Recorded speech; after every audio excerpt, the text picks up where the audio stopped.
इस मूवी में है अजूबे बच्चे जिनके पास है अजीबो गरीब शक्तियाँ। किसी के सर के पीछे मुंह है तो किसी के मुंह में से मधुमक्खियां निकलती हैं। ये बच्चे किस तरह से बाकी दुनिया से छुप कर रहते हैं और किस तरह से ये अपने एक बड़े ही खतरनाक दुश्मन को हराते हैं, हम इस मूवी में देखेंगे। ये मूवी टाइम ट्रेवल और अजूबे बच्चों की अजीबो गरीब हरकतों से भरी पड़ी है। ये मूवी बड़ी ही मजेदार होने वाली है, तो मूवी को लास्ट तक जरूर देखना। मूवी की शुरुआत में हम देखते हैं एक लड़के को जिसका नाम है जेक। जेक काफी अकेला रहता है, उसका कोई दोस्त नहीं है, इसीलिए वो काफी अकेलापन भी महसूस करता है। जेक अपने कलीग के साथ अपने दादाजी के घर जा रहा है और जब वो रास्ते में अपने दादाजी के घर जा रहा होता है, उसके दादाजी का कॉल आता है उसके पास और उसके दादाजी कहते हैं कि जेक तुम यहाँ पर मत आना, यहाँ पर बहुत खतरा है। जेक और उसकी कलीग दादाजी की बात सुनकर काफी हैरान हो जाते हैं और वो लोग जल्दी से दादाजी के घर पहुंचते हैं और वहाँ जाकर जेक देखता है कि सारा सामान बिखरा हुआ है, कमरा एकदम तहस नहस है। जेक घर के बैकयार्ड में पहुंचता है और वहाँ पहुंचकर वो देखता है कि उसके दादाजी अधमरे पड़े हुए हैं। वो अपने दादाजी को जैसे ही पलटता है देखता है कि दादाजी की तो दोनों ही आंखें गायब हैं। वो तुरंत अपनी कलीग को बुलाता है कि तभी जेक के दादाजी एकदम से बोलते हैं कि जेक तुम्हें मेरा एक काम करना होगा, तुम्हें समय में पीछे जाकर 3 सितंबर 1943 में मिस पेरेग्रीन से मिलना होगा, बाकी की बात तुम्हें वो समझा देंगी। इतना कहकर जेक के दादाजी मर जाते हैं। जैसे ही जेक की कलीग वहाँ पर आती है कि जेक देखता है कि उनके पीछे एक मॉन्स्टर है और यहीं पे ये सीन खत्म होता है। इन सभी चीजों का जेक के दिमाग के ऊपर काफी असर पड़ा था, इसलिए जेक एक डॉक्टर से मिलता है और उनसे सलाह लेता है। जेक की डॉक्टर कहती है कि शायद तुम अपने दादाजी से बहुत प्यार करते थे, इस वजह से उनकी यादें तुम्हें सता रही हैं। जेक डॉक्टर से कहता है हाँ ये तो सच है कि वो अपने दादाजी से बहुत प्यार करता था, उसके दादाजी भी उसे बचपन में बहुत सारी कहानियां सुनाया करते थे। जेक के दादाजी एब उसे कहानियों में बताते थे कि किस तरह वो उन्होंने अपना बचपन मिस पेरेग्रीन के यहाँ बिताया और किस तरह वो मॉन्स्टर से लड़के अजूबे बच्चों को बचाते थे। दादाजी की ये कहानियां जेक को बचपन में काफी इंटरेस्टिंग लगती थी, लेकिन जब वो ये कहानियां अपने दोस्तों को बताता तो लोग उसकी कहानियों पे हंसने लग जाते। इसी वजह से जेक की बढ़ती उम्र के साथ साथ जेक का इंटरेस्ट दादाजी की कहानियों में कम होने लगा और उससे दादाजी की बताई गई बातें झूठी लगने लग गई। लेकिन दादाजी के मरने के बाद उसे दादाजी की बताई गई कहानियों की और दादाजी की बड़ी ही याद आने लगी थी, इसलिए जेक डिसाइड करता है कि वो अपनी फैमिली से जाकर मिले। जब जेक अपने घर पर पहुंच जाता है और वहां थोड़ी देर रेस्ट करता है कि तभी वहां पर एक लेडी आती है और जेक को एक किताब देती है जिसे जेक के दादाजी ने जेक को देने के लिए कहा था। उस किताब में जेक के दादाजी ने मिस पेरेग्रीन के घर का पता लिखा था। इसके बाद जेक एक बार फिर से अपने डॉक्टर से सलाह लेता है कि क्या वो कुछ समय के लिए कहीं घूमने जा सकता है। जेक की डॉक्टर कहती है हाँ ये बिल्कुल सही है, इससे शायद तुम एक बार रिफ्रेश फील करो और तुम पुरानी यादों को भुला सको। जेक के पिताजी भी मान जाते हैं और जेक और उसके फादर दोनों ही इस किताब में बताई हुई जगह पर घूमने चले जाते हैं। वहाँ पहुंचकर जेक और उसके पिताजी एक होटल में ठहरते हैं और जेक के पिताजी वहाँ रहने वाले कुछ बच्चों को पैसे देकर बोलते हैं कि तुम मेरे बेटे को ये जगह घुमा दो। तो वो बच्चे मान जाते हैं और वो बच्चे जेक को उसी जगह पर लेके जाते हैं जहाँ मिस पेरेग्रीन का घर हुआ करता था। जेक किसी तरह वहाँ पहुँच तो जाता है, लेकिन वहाँ पहुंचकर वो देखता है कि वो जगह तो एकदम खंडर बन चुकी है। जेक वापस अपने होटल में लौट जाता है और ये बात अपने पिताजी को बताता है। जेक के फादर उसे उस जगह पर जाने से मना करते हैं, लेकिन जेक नहीं मानता और अगले दिन फिर से उसी खंडर पे पहुंच जाता है। वहां पहुंचकर जेक इस बारी उस टूटे हुए घर के अंदर घुस जाता है और वहां पर एक फोटो फ्रेम को देख रहा होता है कि जब भी उसके पीछे एक लड़की खड़ी हुई दिखती है, जेक काफी घबरा जाता है और वहां से भागने लग जाता है और घबराहट के मारे वो बेहोश हो जाता है। इसके बाद हम देखते हैं कि एक छोटी सी बच्ची जेक को अपने कंधे पर उठाकर लेके जा रही थी और जेक को एक जगह पटक देती है। जब जेक को होश आता है तो जेक देखता है कि यहाँ पे तो कई सारे लोग हैं और ये सब वही लोग हैं जिनके बारे में जेक के दादाजी अपनी कहानियों में बताया करते थे। जेक उन सभी बच्चों को पहचान जाता है। इसके बाद वो बच्चे जेक को लेकर एक पोर्टल में लेके जाते हैं जहाँ से वो लोग टाइम ट्रेवल करते थे। वहां पहुंचकर वो लोग समय में पीछे आ जाते हैं, लेकिन जेक को अभी भी विश्वास नहीं हो रहा था और वो भाग के वहां से सीधे अपने होटल पे जाता है।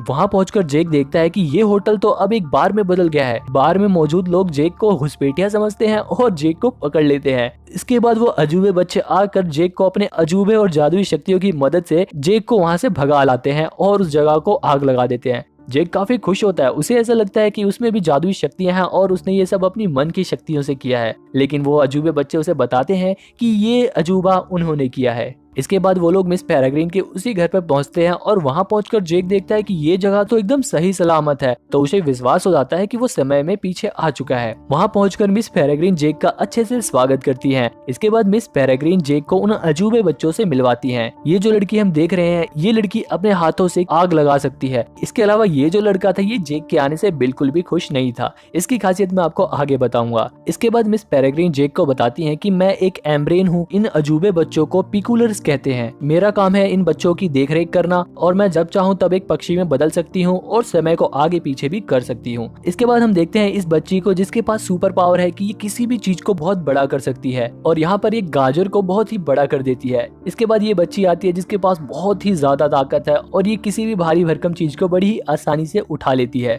इसके बाद हम देखते हैं इन दो ट्विंस को, जो हमेशा अपने चेहरे को ढक कर रखते हैं, क्योंकि ये बच्चे जिस भी चीज को अपनी खुली आंखों से देख लेते हैं वो चीज पत्थर की बन जाती है, इसलिए हमेशा अपना चेहरा ढक कर रखते हैं। इसके बाद हम देखते हैं एक ऐसे लड़के को जिसके मुंह से मधुमक्खियां निकलती हैं, और इस इनविजिबल बच्चे से तो हम पहले भी मिल चुके हैं। इसके अलावा ये जो लड़का कोट पैंट में है, ये लड़का भविष्य देख सकता है और अपने सपनों को दूसरों को भी दिखा सकता है। इन सभी के अलावा ये जो लड़की है, इसका नाम है एमा। एमा की खासियत ये है कि ये हवा से भी हल्की है, इसीलिए हमेशा लोहे के जूते पहन के रखती है ताकि ये हवा में उड़ ना जाए। इसके बाद जेक उसी लड़के से दोबारा मिलता है और इस लड़के की खासियत थी कि ये अपने बनाए हुए खास तरह के दिल से किसी भी चीज में जान डाल सकता है और वो जिंदा हुई चीज इस लड़के की बात मानेगी, जो ये कहेगा वही करेगी। इसके पास भी काफी कमाल की शक्ति थी। इसके बाद वो सभी अजूबे बच्चे और मिस पेरेग्रीन डिनर करते हैं। ये सीन भी काफी फनी था, क्योंकि वो लड़का जिसके मुंह से मधुमक्खियां निकलती है वो खाने के लिए अपना मुंह खोलता है और सारी मधुमक्खियां बाहर आ जाती हैं, लेकिन फिर वो सारी मधुमक्खियों को वापस अपने मुंह में भर लेता है और अपने मुंह पे एक जाल पहन लेता है। इसके अलावा ये जो बच्ची है, ये खाना खाने में पहले शर्माती है, लेकिन बाद में जब ये अपने दूसरे मुंह से खाती है तो उसे देखकर जेक एकदम हैरान रह जाता है। इसके बाद वो सभी बच्चे और मिस पेरेग्रीन जेक को बाहर लेके जाती हैं और जेक को दिखाते हैं कि किस तरह वो लोग समय को पीछे कर करके एक ही दिन को कई सालों से जीते आ रहे हैं। जैसे ही वो बॉम्ब मिस पेरेग्रीन के घर पे गिरने वाला था कि तुरंत मिस पेरेग्रीन समय को एक दिन पीछे कर देती हैं और दोबारा से सुबह हो जाती है। इसके बाद जेक वहां पड़ा एक लेटर उठा लेता है और उसे अपने पास रख लेता है। जेक अब प्रेजेंट में आने के लिए उस पोर्टल पे दोबारा जाता है कि वहां पर जेक और एमा को एक घायल एम्ब्रेन दिखता है। ये एम्ब्रेन भी मिस पेरेग्रीन की तरह अजूबे बच्चों की देखभाल करता है। प्रेजेंट में वापस पहुंचकर जेक अपने होटल में उस लेटर को पढ़ता है और वो लेटर और किसी का नहीं, जेक के दादाजी का ही था, जिसमें लिखा था कि ब्लैकपूल के टाइम लूप में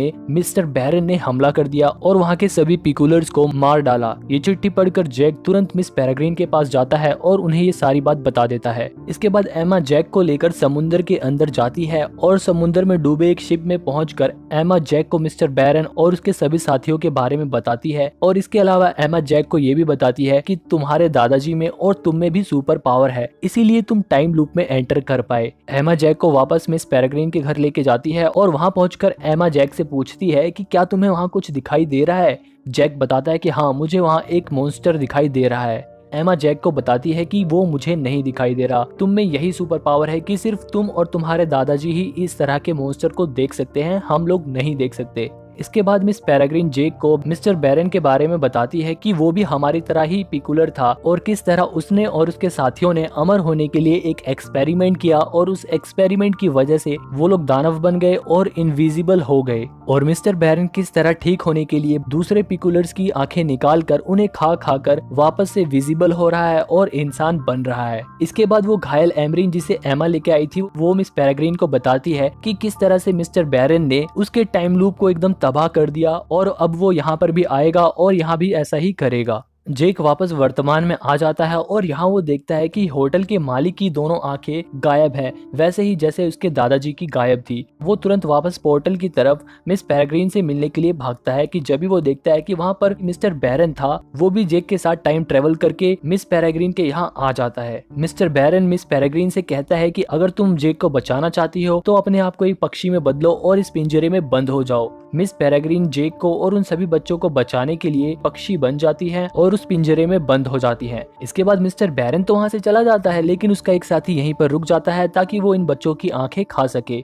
वो मॉन्स्टर उस घायल एम्ब्रेन को मार डालता है और उन बच्चों को भी मारने ही वाला होता है कि किसी तरह वो बच्चे मिलकर उस मॉन्स्टर से लड़ते हैं और किसी तरह उससे अपने आप को बचाकर उस घर से बाहर निकलते हैं। अब मिस पेरेग्रीन को तो मिस्टर बैरन लेके चला गया था, इसलिए वो लोग टाइम लूप को चेंज नहीं कर पाते और उनके घर पर हवाई हमला हो जाता है और उनका पूरा घर तबाह हो जाता है। लेकिन किसी तरह वो सभी बच्चे बच जाते हैं। इसके बाद वो सभी बच्चे मिलकर उस समुद्र में पड़े नाव को अपनी जादुई शक्तियों से ठीक करके उसे दोबारा से चालू कर देते हैं और उसी टाइम लूप में जाते हैं जहाँ पर मिस्टर बैरन मिस पेरेग्रीन को लेकर गया है। ये टाइम लूप 2016 का था। यहाँ पहुंचकर सभी बच्चे मिस्टर बैरन और उसके साथियों का ध्यान भटकाते हैं और कुछ मॉन्स्टर को अपनी तरफ बुलाकर उनसे लड़ते हैं। वो सभी मॉन्स्टर तो इनविजिबल थे, इसलिए वो बच्चे दिमाग लगाते हैं और उनके ऊपर बर्फ और कई सारी कैंडीज और ऐसी रंगीली चीजें फेंकते हैं ताकि वो मॉन्स्टर विजिबल हो जाएं। वो लड़का जो किसी भी चीज को अपने खास तरह के बनाए हुए दिल से जिंदा कर सकता था, वो उस पुराने शिप में पड़े कंकाल में जान डाल देता है और वो सभी कंकाल उस लड़के की बात मानकर उन मॉन्स्टर से लड़ने लग जाते हैं।